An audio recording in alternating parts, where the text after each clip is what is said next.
consultant journey, which was the very typical thing to do about 15 years ago. And I did that for about 10 years of the 15 years, where I focused a lot on things like customer experience, marketing automation, omni-channel marketing. And that's really what it gave me an opportunity and a platform to really work with some of the biggest clients in India, not in India, but just around the world. So I worked with, United Airlines, Home Shopping Network, New York Life, Verizon, some of the ones that are actually known for their customer experience. And as a part of this journey, one thing I did was, I always joined smaller companies who were doing these consulting gigs and really helping grow their business in turn. And I think that's what made me realize that perhaps, I enjoy sort of taking companies from a smaller scale to a larger scale, and that sort of maybe 1 to 10 journey is what I truly enjoyed. At the same time, I think I was also noticing, like a lot of other people, that Bangalore and India specifically was becoming the startup central of the East, and it was attracting a lot of talent. A lot of great companies were coming out of here, and that's something that I was getting, was gravitating towards as well. And so I decided to move to India about 5 to 6 years ago. I did a soft landing. So I went to IIM, I did my executive MBA. And right out of school, I got an opportunity to be part of a startup, which was being started by Mohit Saxena, who was the co-founder at InMobi. And he was branching out. And, at that time, InMobi being one of the, India's first unicorn, and it felt like there was going to be a great experience. So I joined him, and I helped him build a company called Resort from ground up. And I think, I enjoyed that experience so much that I felt that, I was ready to maybe take on a challenge and do my own startup. So I did my own startup called 400 Things right after that. As we got into sort of funding stage, unfortunately, things were not working out. So, my partner sort of took that business with her. Now it's actually part of the Antler program in Europe. And then I stayed back here in Bangalore, and I went back to the drawing board. And just earlier this year, with COVID and the entire situation, I have a child, and most parents who have kids would have realized, as their kids' school went online, what was really happening, right? I mean, kids were actually adapting to it very quickly, for the most part. And I think as parents, we were also opening up and realizing that education going forward is going to be hybrid, no matter what, no matter whether we like it or not. And and the adoption of it obviously also went through the roof, right? And that's really how I started really looking more into this space, because as a parent, and I think it was really important for this journey to be very organic, which it really was for both Bhavik and I, is that when we looked at our daughter and we started to look for opportunities for her to have more holistic learning outside of what she was just learning at school, and we had to sort of turn to look for online destinations where she could go and learn, whether it was music, dance, anything that she had a passion for. And that's where we realized that's where the white space truly is, right? That, we as not only as India, but as I guess as a generation have always focused so much on academics that we've, sort of parked everything else more as a hobby. And that kind of goes as a, not even as a secondary, as a tertiary thing, right? It's like, if you have time, you kind of do it. But I think overall, like I said, I think that organic realization that as parents, not only just us, but when we started talking to multitudes of other parents, right, we realize there's more and more parents now looking for, I don't want to say alternate education. I think it's something that they're looking as a good balance on saying that, look, we want our child to be more all-rounded and more holistic and more sort of, smart in multiple ways, and not just academics, right? So that's really what gave Kite its wings, and we started building it back in June. So we're just about 5 months old as a company, and so here we are with building an online first academy for extracurriculars. Sounds really exciting. Journey beginning in northern part of America to India, and all this exciting time to be in a tech company. For today's session, Tripti, what I actually did was I run a teacher community. I at Teacher.in. It's a professional network for K-12 educators. So I asked my teachers in the community about what their thoughts were with regards to extracurricular activities and stuff, and they had posted a series of questions. So I would be, I picked a couple of them, and I would be sharing them with you, and it'd be wonderful to know from your perspective or your thoughts on these particular questions. So starting off with the first question, how would you explain the term extracurricular or extracurricular activities to a 4-year-old? I'm so glad that you asked that question because my daughter is also 4.5. So I have the absolute right way to probably frame this answer, right? So I think the best part is you don't have to explain anything to them, right? It comes so naturally to them. If anything, you have to explain academics. It's kind of the other way around, right? It's like you have to explain math, science, and the whole philosophy of school and subjects and things like that, versus if it's anything to do with music, dance, baking. I mean, my daughter at 4.5 knows that she wants to be a pastry chef when she grows up, right? And why? Because of course there's a lot of delicacies that she eats a lot of baked goods. Now she wants to make them, and it's such a natural phenomenon, right?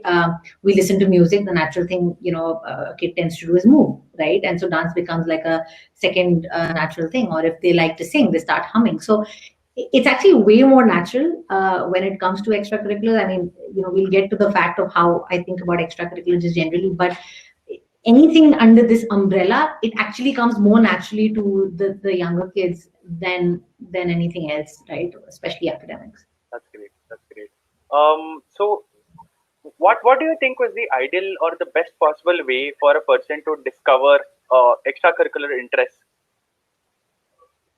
Yeah, that's a really great question. And honestly, in our research, primary and secondary, as well as talking to so many parents, we came across multiple different types of parents. One, who has such a keen eye for the kind of things that kids end up liking, right early on. I probably fall in one of those buckets where if I see my daughter take a keen interest in dance or music or baking, like I mentioned, it becomes obvious that those are some of the things that they will naturally gravitate towards.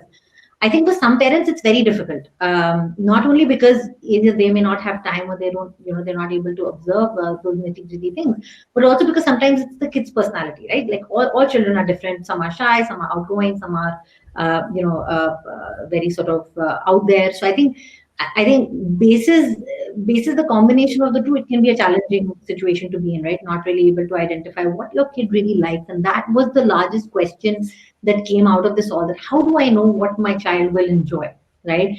And also, I think traditionally we've also been that generation of parents where initially, if our parent had an idea or a thought or a कि मेरा beta or my daughter will become this, right? And whether the kid liked it or not, that's what you kind of became, right? And that applies to both academics and extracurricular, right? So if you had a parent who was very like, had a dream, right, that oh, my child would be an actor or my child would be a singer or a performer, then whether that child liked it or not, somehow they became that, right? So and also true for most of us who became engineers, right? I know I became an engineer because I just didn't know what else to kind of do, right? So I mean, most of us sort of ended up becoming things that we may not have wanted to, but either were influenced by, mostly were influenced by our parents, right?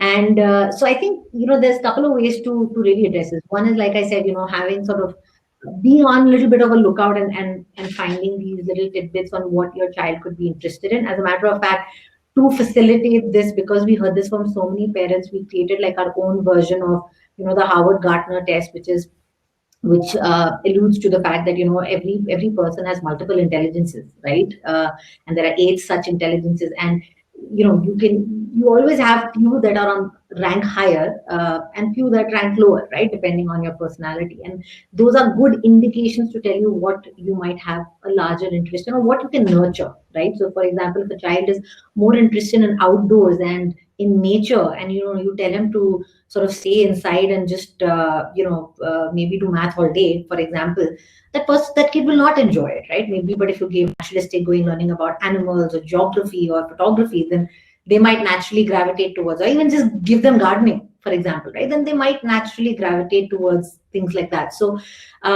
we devised this test to basically help parents even understand what kind of intelligences your child could possibly gravitate towards, and you can help nurture. I think that's really what it comes down to, right? Because you have to identify the personality breakup and then nurture parts which can eventually become a skill set and then become a talent and so on and so forth. And so how did this process of building the entire test go through? So what was the thought process like, and what are the different challenges that you first faced while you were figuring out a model in which you can understand the best possible interest for a child? Yeah, I mean, look, it's not a science, right? It's not a science when I say that, I think even Howard Gardner himself now says that probably this theory is not so applicable as he initially thought, right? Because I think we keep changing our own understanding of humans, our own understanding of kids. So I think it's just at this time what we know, right? So I think we have to sort of go with that. So, obviously there will be an evolution of it all, right? And saying that what is sort of the best way. I don't think there is any best way. This is what a current way we thought, given that people know about, you know, uh, at least have exposure and understanding of saying that, look, I understand what it means if my child has more linguistic skills, or if they have more kinesthetic skills, or if they have more spatial skills, right? Maybe this is sort of what's meant for them. So I think but step one of that is even educating parents in the first place and saying that, look, let's open our minds up and now understand the different personas and archetypes our kids themselves could be, and allow them to indicate to us what is it that they would like to learn, what is it that they would like to do. And as much as we say that, oh, kids don't know much, you'll be surprised, right? You ask them a question, like a lot of them have something to say, about it. So I think just it's facilitating that more than anything else. So very interesting. So this leads on to my next question as well. So when we speak about, there are multiple extracurricular activities. I mean, there are plethora of such activities. But when it comes to the concept of consuming knowledge, or building a particular skill, it is always about, or when there are multiple skills are there on the table, it is always a function of breadth versus depth, right? Would you cover more amount of breadth, or would you be focusing on one particular thing and cover more amount of depth? So, what about your thoughts on this when it comes to extracurriculars? Now, on the academic front, we understand that there's specific degrees that can actually help people cover depth in general in case if they intend to do it for the longer run. But if we are talking about a child who is sort of, let's say, 8 years old, and who is who's really curious and full of ideas, full of energy, and really wants to explore a lot of activities, what would your approach be to this? Would you try to ensure that the child activities before he chooses one particular activity, or would it be focusing on one particular activity and ensuring that their best possible results are produced by doing that? Yeah. So I'll answer this question in two parts. Just want to address your first part earlier, right? Extracurricular is no different than academics, right? Because I think, like we were discussing, I think we've all realized, and we've starting to come to that realization that it's equally important to nurture the right side of the brain, which is the creative side, right? Which is what it is, and your left side is the more analytical one. So it's equally important. So to be fair, the breadth versus thing, the same way it applies to academic, the same way it applies to extracurricular. So parking that, the second point, which is the more important one, like you said, right? You've got a kid who's very enthusiastic, has a lot of different things that they would like to explore. And I think that's what they are. The persona is that they are an explorer. And for that, we ourselves, as we were building Kite, and we said, you know what, we need to address that particular persona as well, because we will have lots of kids. And honestly, 8 is a good average age, but you'll be surprised. Of course, the younger age is the more obvious, for that type of persona, but also the older ones, right? They come under peer pressure, they want to do things what their friends are doing. So many different reasons it could be, but I think the long and the short of it is, identifying programs, identifying courses that allow kids to explore and find their own niche, right? I'll just, give you a reference of an anecdote. I mean, so in my family, my mom has been, a national level swimmer, and my daughter and her granddaughter, when when she was 3 and she took to water, and my mom got very excited and she said, she can be a swimmer. She loves being in the pool and you should put her in swimming classes. And I did, right? I put her in swimming classes because she would be in the pool for hours and never want to get out. But a year later, I realized that she enjoys, like, recreational swimming. She does not want to, like, get into competitive swimming. I mean, again, it's a young age, right? At 4.5, to say that that might be true or not might be premature. But having said that, as a parent, you know when to back off, right? You're like, okay, she's enjoying because she's having fun, and then, but if you tell her to do it, your coach is coming and telling her to do this and that, she loses interest, right? So I think keeping that keen eye and saying, okay, I think now she's lost interest and she doesn't want to do it. it's okay. I think it's fine. And kids do go through that cycle where sometimes you will feel like, oh, this is what they really want to do, and you will have to invest in it. And then a year later, they might come and say, no, this is not. But the bottom line is, you will never know until you try, right? And even as a parent, I would have not known that maybe the swimming is something that she may not want to do. Maybe she wants to pick it up a little later, and by that time she'll form her own personality and she'll come and tell me. But I think just exposing them to that is really important.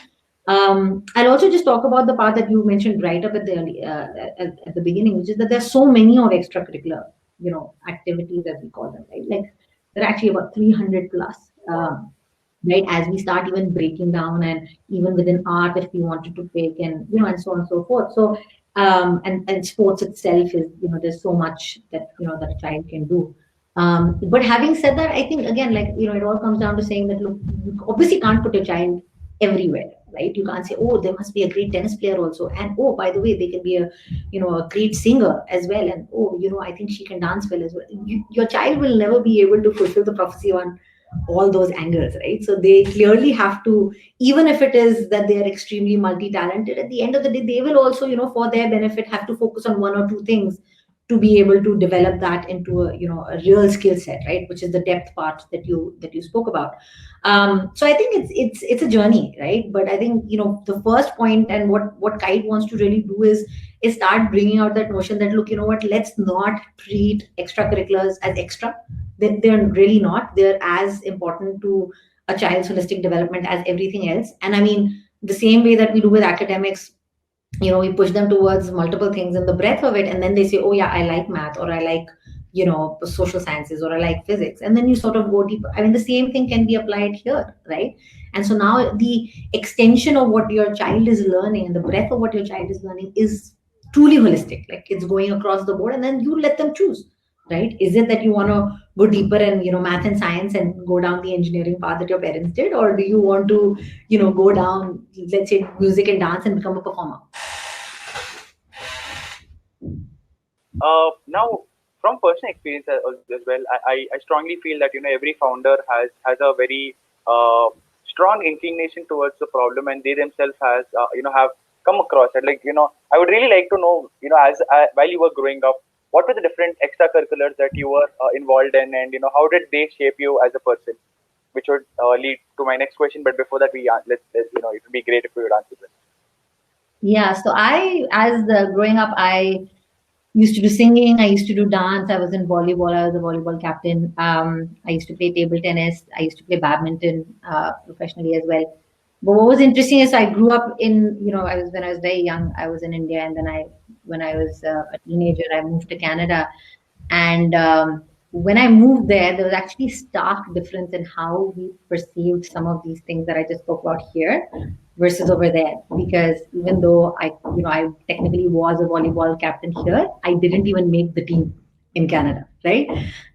So the standard was so low that I didn't even make the tryouts, right? So, and at that time, I used to say that, oh, but I've been doing this for 2 years, and I think just the quality of education that or rather, it's the quality of emphasis, right? The emphasis on the quality of education and extracurricular that we spend in India is not necessarily at that same bar, which was very obvious to me as a teenager myself, right? So it and I think the second thing was also, taking dance, right? I mean, I was also a Shamak kid growing up, and I was part of his academy. But, I think we all kind of did it. We did it seriously, but it was still recreational, right? Because we never did it long enough to be able to make something out of it. And I think that's where the difference comes in, right? So that when you're 17 and you're making a choice and saying, okay, now what do you want to do next? I mean, I wasn't good enough to end up with a scholarship for sports. I wasn't good enough to go to a dance academy. I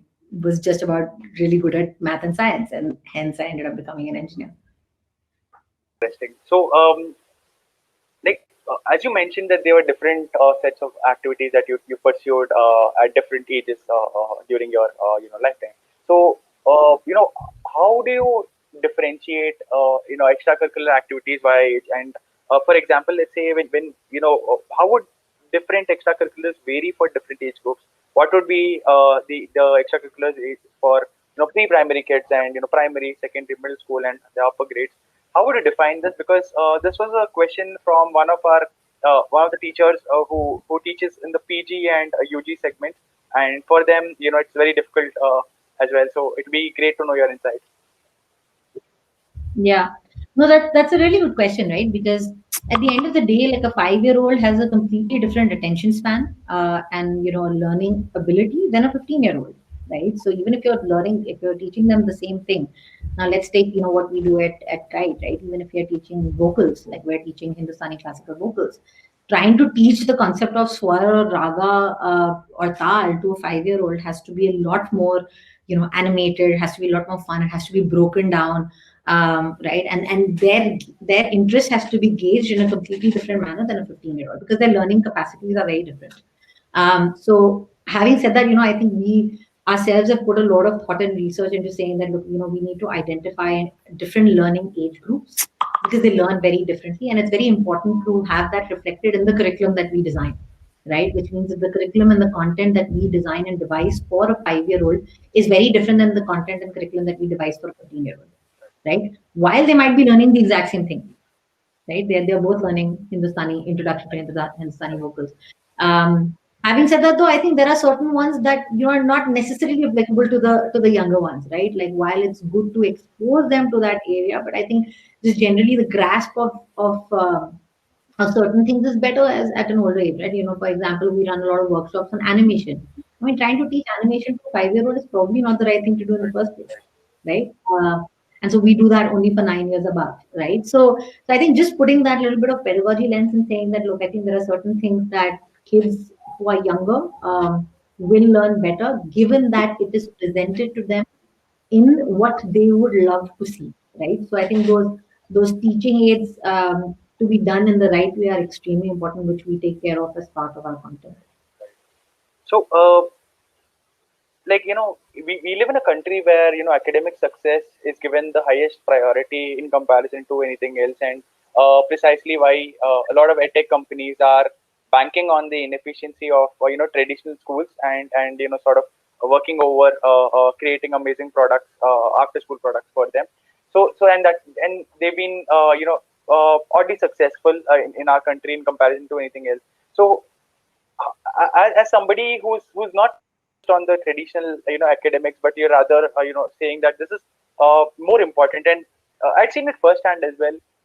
For the first time when I'd gone to college a couple of years ago, I had interacted with students all across from the country, and it blew my mind off when I'd seen that there's certain parts of the country where people give a lot of importance to culture, to arts, and you see kids from those particular areas are fundamentally good in all the different aspects. For example, they are really good at their academics. In addition to that, they always have a cultural skill attached to them. So, for example, let's say kids from Bengal always had this amazing charm to them. So they were really good at all the arts and stuff.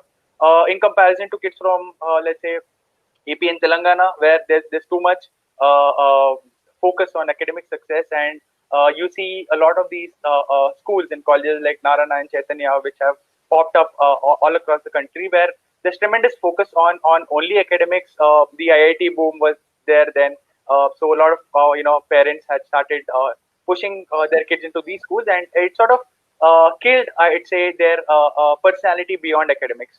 And So now this brings to me to the next question: is there any correlation between extracurricular activities and academic success? And if we are able to prove that, would how do you think would this market turn up in the longer run? Yeah, I think success is subjective, right? What parents and what people generally perceive as success is all a matter of what's in their head, right? Now, if you think that success is equal to their child getting a job, a government job, some people consider that a success. Some people consider getting a job in an MNC a success. Some people consider getting a job in startups a success. Some people consider becoming a startup founder a success, right? So I think um, that's on the academic channel, and then there is the there are people, and like you rightly pointed out, even from tier 2 tier 3 cities, if they end up on Indian Idol, then that's a success. If they end on super dancer, then that's a success, right? And if they become part of any of these dance academies, etc., that's a success. So I think success is so subjective at this point in time, where I think it is so dependent on the perception of what the parents specifically are exposed to themselves. Interestingly, whenever I look at any of these Indian dance reality shows, or even singing ones, right, and you look at where these people sort of hail from, and the kind of exposure they have, and how talented they are, and you're like, well, how come they're mostly from tier 2, tier 3 cities? How come they're not like from tier 1 cities? Like. Urban affluent families, and uh, but I think again it's the definition of success, right? And what sort of you want to put your heart and soul behind, and make it worth your time. So I think as we sort of grow, and this generation grows, and the next set of kids grow up, we're also going to get into a world where 25 to 30 years from now, the entire economy is going to not be around engineers and doctors. It's going to be around creators, right? There's multiple reports that already come out that by 2050 we'll have jobs that have not even been designed yet.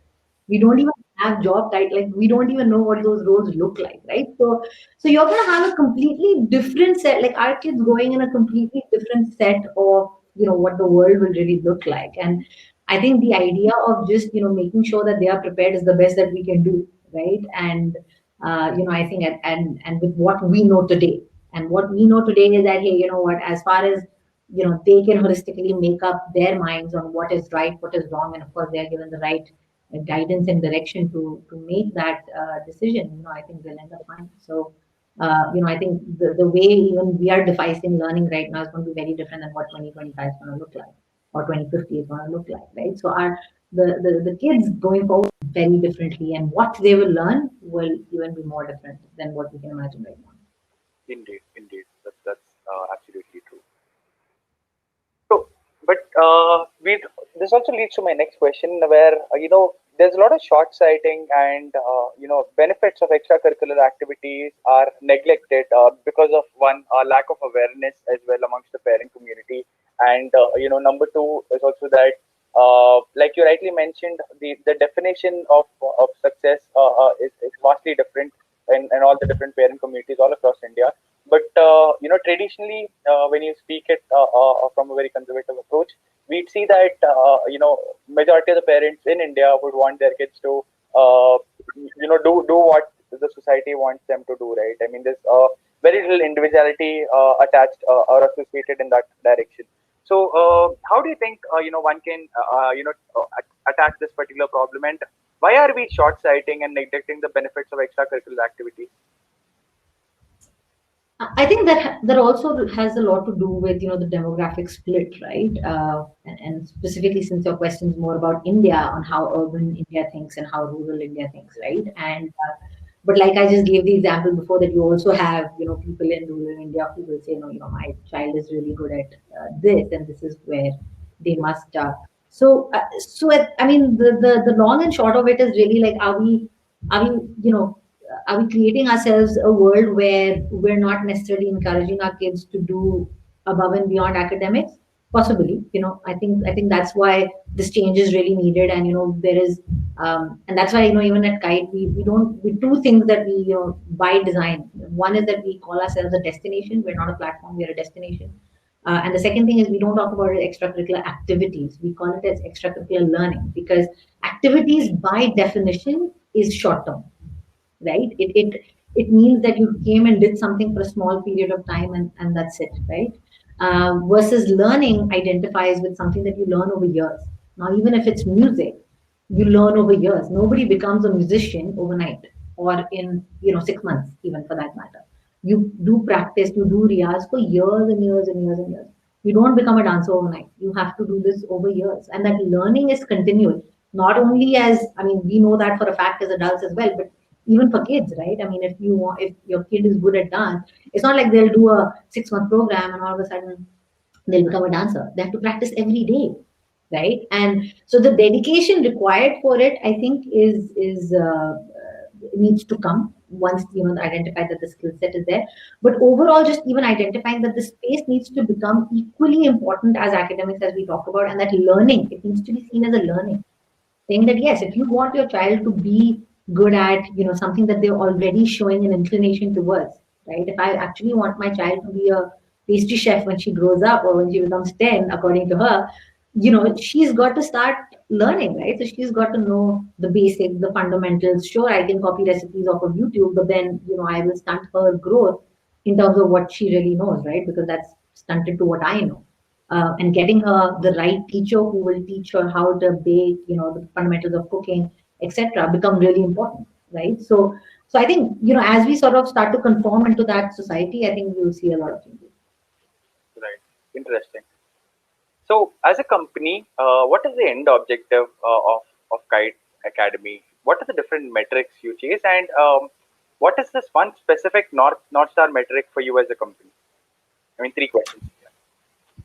Yeah. So I'll generalize it as one, really, right? I mean, we're very young to start talking about, numbers here, but having said that, I think, if fundamentally what we believe is that one, if we can change the way the next set of generation of kids grows up, I think we would have made a mark, right? And that's really what we are really chasing after, and saying that, look, we want to make sure that we have, the best learning that a child can actually, achieve and receive.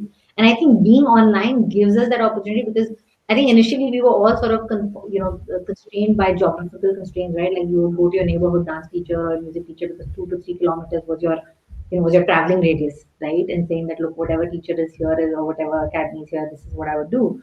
But now that's no longer a challenge, right? We've also opened up our minds and saying, look, now might as well get them the best teachers. Let's get them the best facilitators. Let's get them the best instructors, right? So I think that's one. Two is also saying that, look, could we devise curriculum and content that uses technology as its base, right? So can I teach you concepts online even better than offline, which a teacher wouldn't have been able to facilitate or help the child learn, in a classroom setting that much easier, right? So can I build content that's interactive, that's gamified, right? Can I build technology that's, again, allowing the child either to do practice or giving them better learning tools, giving them better teaching tools as the teachers. Right? So I think the combination of all of that gives us, sort of like a unique situation that we find ourselves in, and that's really what we want to do. In saying that, look, let's remove all the geographical constraints. It's an online academy, which means it's open to all, from kids around the world. Um, and secondly, could we build content and curriculum at the back of tech, which means it's scalable? A student learning in India and student learning in Dubai and in Singapore can all learn the same thing. And because extracurricular is not determined by a board like how we have in academics, etc., like, your CBSE, ICSE, it again gives us a unique opportunity to build that structure as far as curriculum is concerned, right? So we are building our own sort of, level of pedagogies and thought process in terms of what the curriculum needs to look like, whether it's for vocals, whether it's for dance, and putting those different learning ages as we earlier spoke about. Right, right.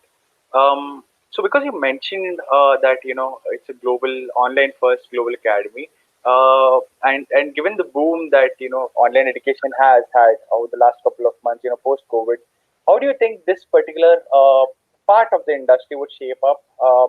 And I have a couple of questions again. So the first one is that how do you think this particular segment would shape up over the next couple of years? How do you think the spending nature of parents would shape up for the next couple of years in this industry? In addition to that, because you also mentioned that it's a global academy, where are your users primarily from? And how many students have graduated so far from the academy? To throw some light on that.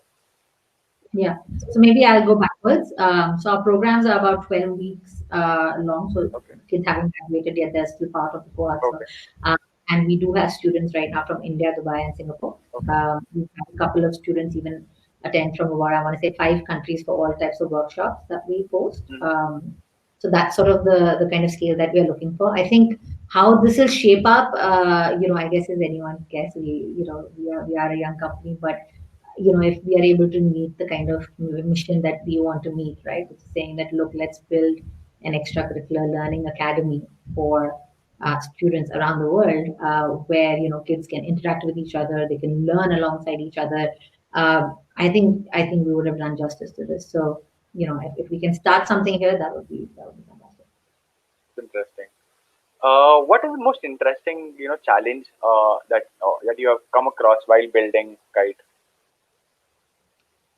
I think obvious question being that how can you teach, extracurricular? As you said, right? When people think extracurricular activity, right?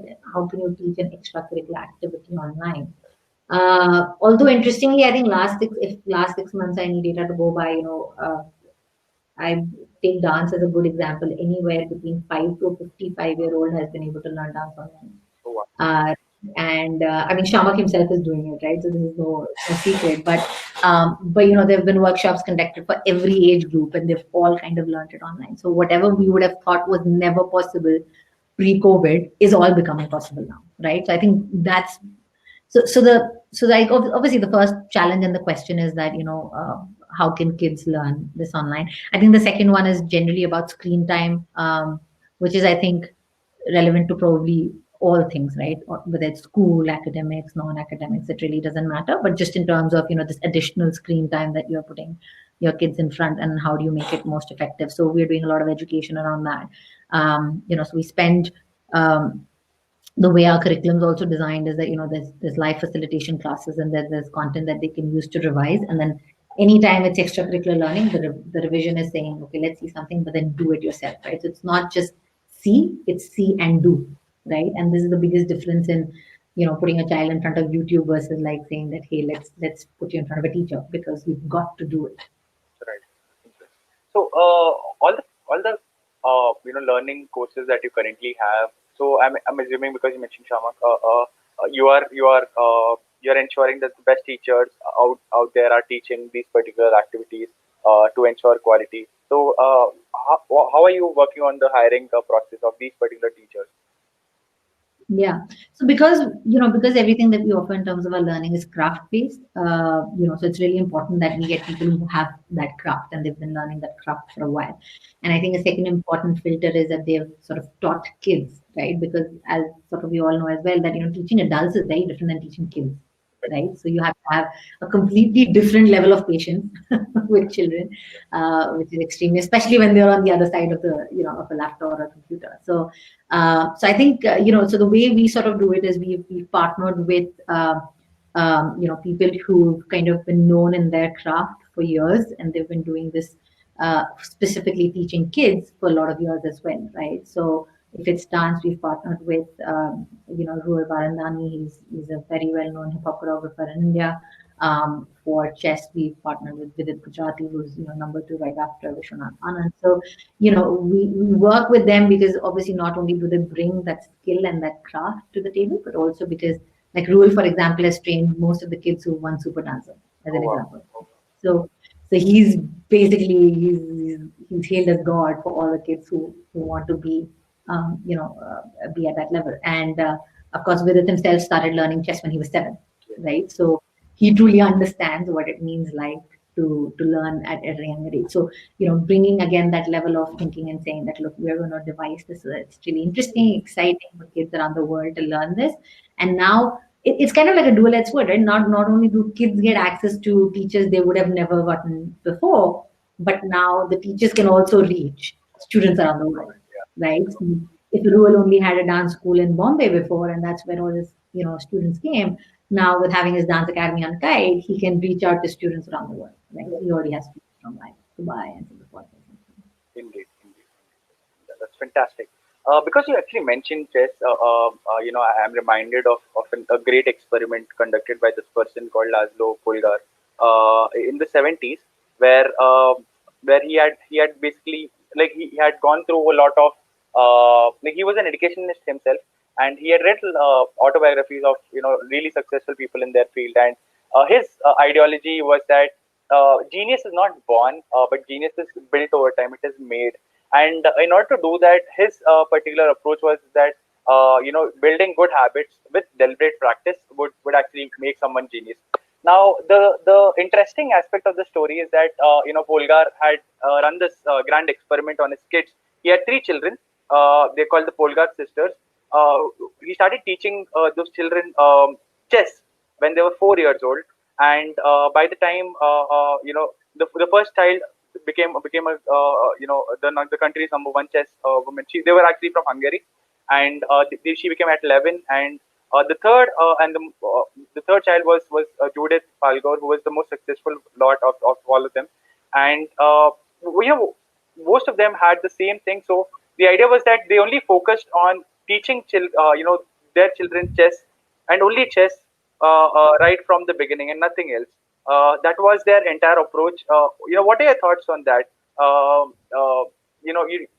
Should parents only focus on one particular thing rather than the entire plethora? Because again, we spoke about breadth versus depth, but when we speak about realistic examples, it is always depth in general, or focus over one topic where they're really good in the longer run. And fundamentally, Judith Polgar, she was one of the most successful people who played chess all across the world. She beat almost every top ranked chess person, including Kasparov, Vishwanathan Anand, Magnus Carlsen as well.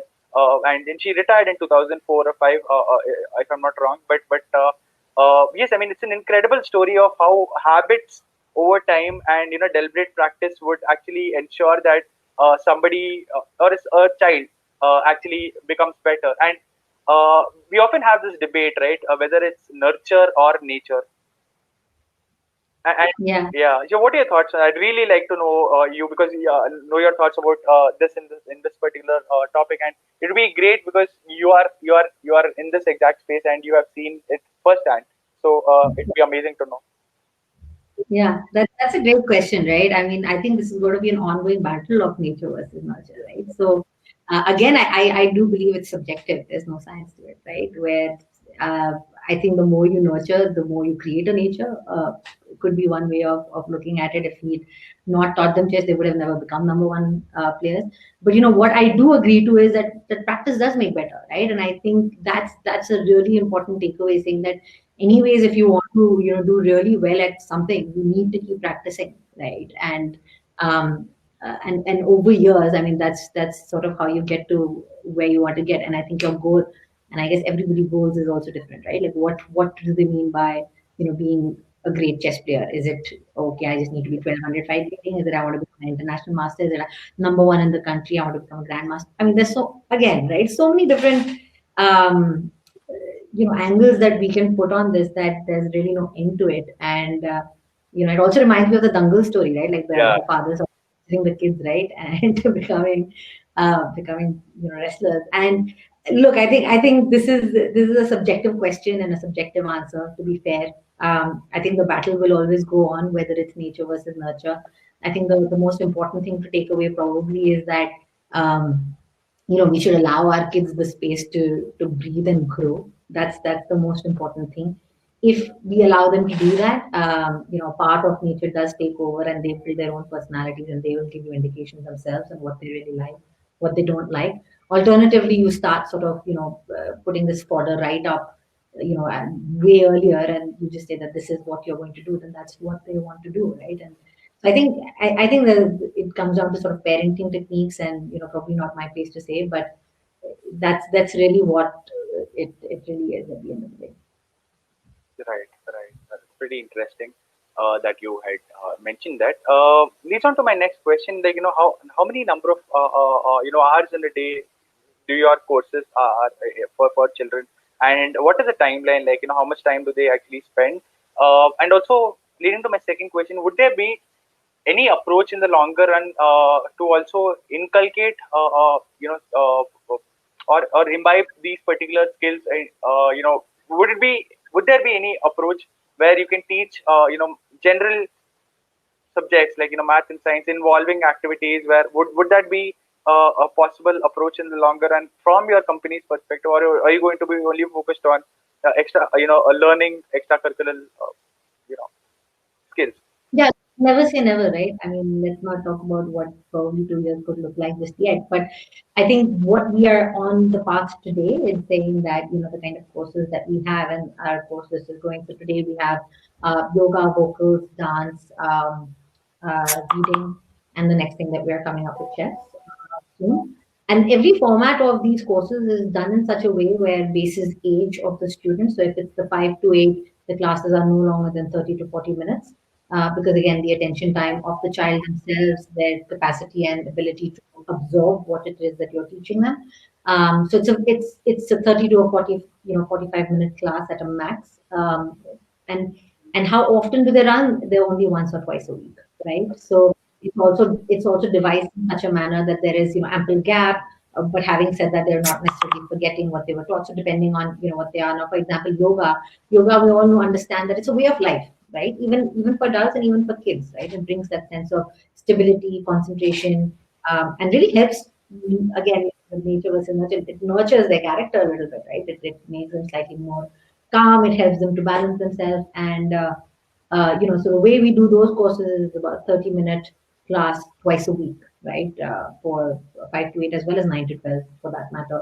And saying that, look, let's not, sort of make this a thing where, they're just doing like crazy yoga poses, but how do we make it fun? So each of our classes based on a theme where they learn, interestingly, geography, right? So they visit these different places around the world. So either they learn about animals, they learn about topography, they learn about the weather, they learn about the Arctics and the Antarctic, things like that, right? So saying that, look, could we incorporate all these learning techniques while they're doing yoga, because yoga as a topic for children could be very boring, right? So how do you make it interesting? So the bottom line is like what you said, right? That you want them to imbibe it and not feel like a chore, right? So saying that, okay, how are you imbibing this? And as you're learning, okay, let's get into a cow shape or a cat shape or a position, right? So you're helping them do a lot of things that they are used to seeing, but we use a lot of animation, we use a lot of graphics, we use a lot of storytelling, and the output of that is either, like I said, the geography bit, which is something that they can learn as a general knowledge part of it, but also in terms of imbibing that value, right? So we also teach them value, like saying, let's not do deforestation or let's recycle, reuse, right? So again, yogic values are generally seen as very naturalistic. So trying to bring in those kind of learnings into kids right up from from a young age. So while we've made the topic interesting, we've also made it into a learning ability. Great, great. Tripti, I think it's 4:15 now, and we've sort of bypassed the time that was allowed to us. But it was fantastic talking to you. I'm really excited about your product. I think there's a solid need for it. And thank you so much for answering all these questions from our teachers. I think all the teachers who are watching this as well would definitely leave with a lot of insights, and I'm really excited about your product. I think it is actually solving a very pertinent need that is actually required. It's super nice. So thank you so much again for joining us, and it was wonderful talking to you. Thank you, Varun. Thank you for all your questions and all the teachers as well. I think they were great and looking forward. Great. All the best, Tripti. All the best for Kite, and wish you the best. Thank you so much. Thank you, Thanks a lot Kashmir. for having me.